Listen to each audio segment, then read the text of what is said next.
నా ఇంట్లో వాళ్లకు ఛాయ్ ఇచ్చి మంచినీళ్ళు ఇచ్చి మర్యాద చేసి నా దగ్గర కూర్చొని పెట్టుకున్నాను. ఏ ఎమ్మెల్యే కూడా కూర్చొని పెట్టుకోడు. నా దగ్గర కూర్చొని పెట్టుకుంటే నేను ఛాయ్ ఇస్తే నా ఛాయల్ని ఇసం పోసిరు, వాళ్ళని ఛాయ్ ఆగిపోయారు. ఇది తీన్మార్ మాలిగాడు చేసిన లెక్క. ఇది వాని మనసులు ఇవాళ ఒక మందుల సామెలంటోడు నికారసన ఉద్యమకారుణ్ణి ఇవాళ తుంగతుర్తి ప్రజలు నన్ను దీవించి ఈ విధంగా గెలిపించారు.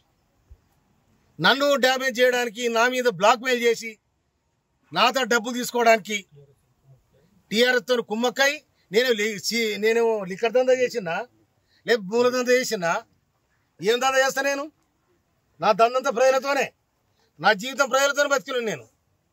అందుకోసమని నాతో డబ్బులు లేని నాడు జనము మొన్న ఎన్నికల్లో నాకు సందాలు ఇచ్చి గెలిపించుకున్న ప్రజలు. అటువంటి చిల్లర దందాలు నేను చేయను.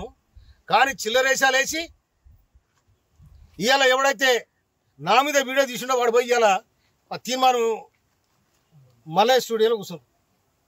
మరి అతను చేయించినాడు అనుకోవాలా, ఎవరు చేయించినాడు అనుకోవాలా నేను? అందుకోసం దీన్ని చట్టపరంగా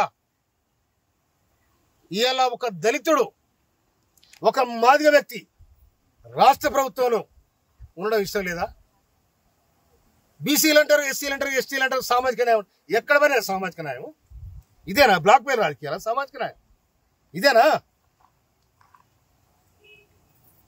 ఇది కాదు కదా. సమాజం ఏమనుకోవాలి? దమ్ముంటే తుంగతుర్తి గడ్డ మీదరా, తుంగతుర్తి గడ్డ మీదకి వచ్చి ఇవాళ నేను చేసింది నాకు చెప్పాలి. లేకపోతే దీని చట్టపరంగా నేను తప్పకుండా చర్య తీసుకోవడానికి ప్రభుత్వాన్ని విజ్ఞప్తి చేస్తాను. నా ఇంట్లో తిని నా ఇంట్లో ఈసం పోతే ఇంతకంటే ద్రోహం ఏముంటుంది? వాటిని నాకు ఫోన్ చేసి ఇంకా నీ వీడియోలు ఉన్నాయంటే, వీడియోలు అన్ని మంచి నూక్కోరా, నువ్వు అన్ని మంచి నూక్కో, ఏడు నుక్కూడా నూక్కో కొడక. మళ్ళా కనుక ఇది వస్తే తొక్కి నేను కథరే దొక్కబా చూసుకో. నేను